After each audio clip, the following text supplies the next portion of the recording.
Hey guys, what is up? It is me, Pagey, here once again with another video on Superman and Lois Season 2, and this is going to be my trailer breakdown for episode 15 for this season, the final episode, the finale. Crazy to think we're here, but we are. So this episode is otherwise entitled Waiting for Superman, but before we do anything else, let's actually watch this trailer. Stay home, be with your loved ones, and pray for a miracle.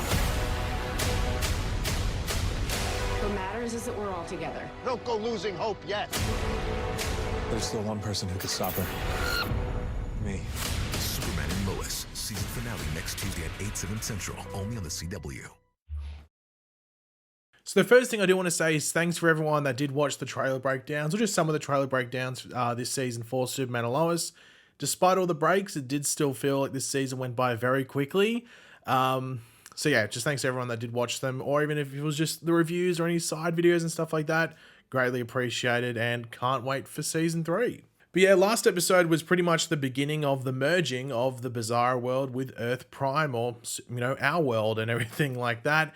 Where we're just starting to see all the different effects and everything like that. Superman is still feeling the effects from the previous episode in which Allston, of course, drained his power from his cells and everything, and he's still recovering. Hasn't recovered by the end of last episode, so it's going to be interesting to see how things play out within this finale and whether Superman actually properly gets his powers back, or he might have to resort to other means. But of course, one of the other big things that happens is that Jordan's powers are revealed to Sarah, but we don't really get to see the proper fallout of that because it is interrupted by the merging of the worlds, you know, stepping up a level. And I wonder how quickly it's going to accelerate within this episode and whether it actually finishes as a whole in regards to merging. I don't think it will, but maybe it does. But of course, before we get into the actual breakdown of the trailer, we will quickly read out the synopsis or description for this finale. Doesn't really reveal much, but we may as well do it. But of course, throughout the video, be sure to let me know in the comment section down below your various thoughts, opinions, theories, predictions, all that good stuff. I'm always curious to read what you guys are thinking, especially heading into such a big episode like the finale for the season. And of course, if you're going to enjoy the video, you're looking forward to this episode, and just enjoy this season of Superman and Lois as a whole, why not drop a like on the video to show support? Chrissy Beppo, with the authorization of the Department of Defense, has a message for the people of Smallville. Not only is the merging of planets real, it is happening. So yeah, it's a short synopsis with only Chrissy Beppo being named as a character, and that really highlights that they're trying to keep as much contained from this finale to the actual finale when you're watching it, rather than any sort of promo material. And even the trailer itself just sort of plants some seeds for some storylines that are going to be playing out in the episode, which were already playing out in previous episodes. But you don't really see much action, which is something you should expect in a finale, so they are definitely keeping a good amount of it hidden. So yeah, due to that, that means there's not a ridiculous amount to talk about from the trailer. However, there is some stuff, as well as some other stuff that we know that's happening within the finale, which certain scenes could connect to, so there's still a decent amount to discuss throughout this video. But we do start off in the trailer by seeing Smallville in disarray. There's some burning cars. Now this could be some, like, you know, some people within the city acting like this is Doomsday and going crazy like it's the end of the world, or maybe this is caused by someone with powers. It's obviously hard to be 100% sure because it's like a quick panning shot for like 1.5 seconds or something like that. But we of course do see Kyle here in the middle of the, in the middle of like the main Smallville street, but he does look, like he looks a bit confused. And of course, at the end of last episode, he was at the house with Lana, Sarah, and Sophie. But as things started to flicker and change and, become stuff in the Bizarro world, Kyle was all of a sudden gone. He disappeared. So where the hell did he go? Now, of course, as I said, we do see him here in this street, but maybe we are looking at Kyle that is confused and also new, if you want to put it. This could, like, all these people around Kyle and Kyle himself, these could be people that have merged with other versions of themselves on the Bizarro world and have become new people. So it's two people combined into one. Like Natalie was saying at the end of last episode, subjectively, you die because the two versions go away and they become one new person. But then again, this could maybe be towards the end of the episode where Smallville maybe comes out of some sort of weird trance or something like that, and Kyle is reunited with his family, so he's looking around and finally sees Lana, Sophie, and Sarah and everything like that.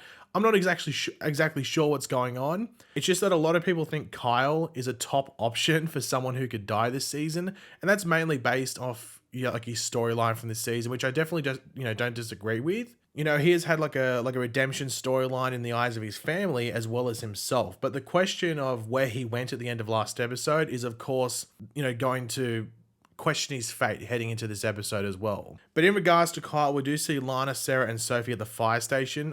I'd assume looking for Kyle and not finding him, which leads to more questions. But maybe he is there. I'm not too sure. Because the thing is that we didn't see the Kyle on the Bizarro world, so we just weren't sure if there was actually one that even existed. We can just presume that there is one, even though we didn't see one.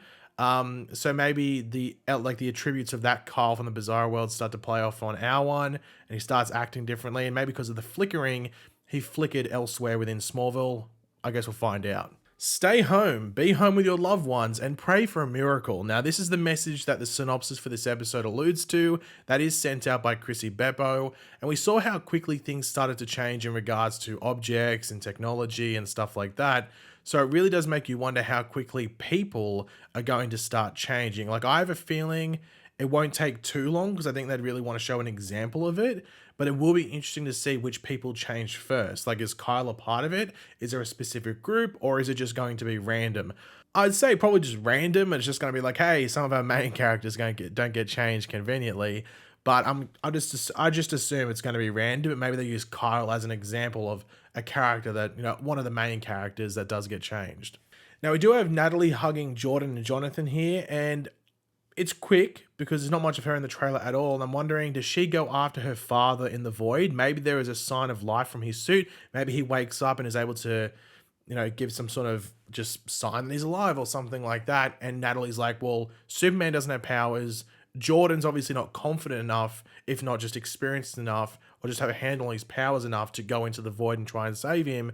So I'm going to go in the suit. I know that my dad could get through in the suit, so I should be able to get through in my suit as well. So maybe that's why she's hugging Jordan and Jonathan, just in case she does not come back either.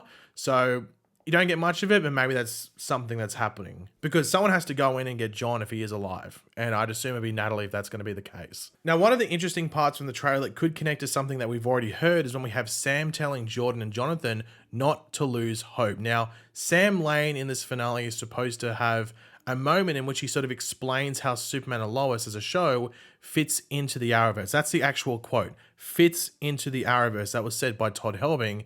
So is this that moment in the episode? Now, apparently, it's meant to be a very fatherly-like talk. So it could be with Superman as well.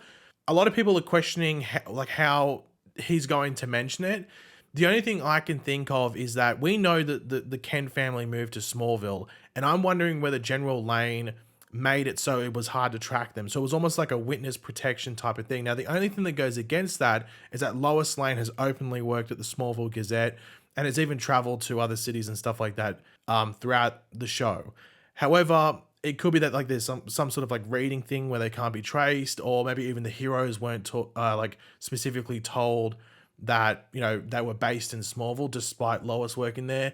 That sounds confusing. It sounds like something they could easily nitpick. But if they were going to say that Superman and Lois doesn't fit into the Arrowverse, then he wouldn't have used the quote fits into the Arrowverse unless he misspoke and everything like that, and he wasn't meant to say that, and that's going to cause confusion. But just keep your heads locked in on Sam Lane. He is meant to be the character that explains the situation in regards to where Superman and Lois fits in the Arrowverse. We know it's set in 2021, 2022, so it's not set 10 years in the future or 10 years in the past or anything like that. It's set in present day in the Arrowverse, so it's not that. It's not like it's in some different time, frame of time or, different year or anything like that. So that's one of the things to look forward to. But we do have Clark saying, who's the person who can stop her, with there being a bit of a brief pause before he answers his own question by saying, me. And it makes you really wonder how the hell Clark is going to stop Allie. She is so overpowered, crazy overpowered, next level overpowered. Only thing I can think of, and I think I said it a few trailer breakdowns or reviews or just videos in general ago, is that maybe Clark consumes a lot of X-kryptonite and allows Allie to absorb that to the point in which she becomes overfilled or something like that. Almost like a water balloon. There's only so much a water balloon can take until, it pops. Or Clark laces his power with something else. I'm very interested to see how they combat it and how it could reverse the merging of the worlds as well. It's definitely going to be a race against the clock, no doubt about that, and I think they're going to have to try and figure it out pretty quickly, I would say, into this episode, because as we saw at the end of last episode, they were very close to the worlds being merged. So they're going to have to, they're going to have to act quick as we start this episode off. Now, one of the cliffhangers that we know that's going to be going down this episode is that Diggle is showing up. That was already revealed, and he will apparently set up the season 3 big bad and just some stuff going forward on the show. Now, I'm not going to theorize who the big bad could be, because he might not necessarily say it. It might just be a loose, planting of a seed. Like, he might name, like, a lot of people think it might be like a cosmic villain. That doesn't mean we're going to space in season 3 in regards to like the main setting, but the main villain could be like an alien or something from space or whatever it might be. A lot of people think it might be that, and maybe Diggle drops like a name drop in regards to it being cosmic, or maybe from a certain planet or a certain part of the solar system or the galaxy, whatever you want to call it. But yeah, so Diggle's going to be name dropping some stuff. And it's interesting that they're potentially going to have the Sam Lane, well, they're not potentially, but they're going to have the Sam Lane thing where he talks about how Superman and Lois fits into the Arrowverse, and then Diggle's also appearing right at the end of the episode as well. Maybe they're connected. Maybe Diggle shows up around the same time. I'm not too sure. Let's wait and find out. But yeah, just keep your eyes out for Diggle when he shows up. And of course, it's a finale, so one cliffhanger is going to be what Diggle does with the villain. But are there going to be any other cliffhangers? Is there going to be anything in regards to Jonathan? A lot of people want him to get powers. Maybe. I think Jordan needs to get experienced with his powers before maybe move on to Jonathan as well. But maybe there's something with Jonathan. Obviously, with Jordan, maybe there's a development there with something along the lines with his powers or whatever it might be. I'd expect any of the cliffhangers to be associated with the Kent family. I don't know if there's much you can do with any of the other characters on the show outside of one, and technically he's a part of the Kent family, and that is Tal-Rho. Or maybe Tal-Rho plays into the finale for this season. It is important to remember he just ran or flew off a few episodes ago when Ali merged and hasn't been seen since. His doppelganger died, but he's still out there. So maybe Tal-Rho plays a part in this finale. Maybe he sacrifices himself to save Earth Prime from the Bizarro world merging. I'm not too sure, but it's just important to keep in mind. Tal-Rho is out there somewhere on Earth Prime and could easily come back and help out. I guess the big question is whether it's in the finale proper, like the actual main story, or maybe towards the end leading into season 3 as a bit of a cliffhanger. I think he might show up during the actual finale, like the proper part of it, to help take down Ali and everything. But yeah, you never know. Tal-Rho can be a bit shifty, so he might just be like, I'll sit this one out. I'll just let Superman deal with this one. But yeah, guys, thanks for watching. Hopefully you enjoyed the video. If you did, it'd be awesome if you could drop a like on it to show support. Let me know in the comment section down below your various opinions about everything we went over in this video and your predictions and what you're looking forward to most in the finale. Always curious to read it. And of course, if you are new to the channel, make sure to subscribe, and I'll catch you guys later. Goodbye.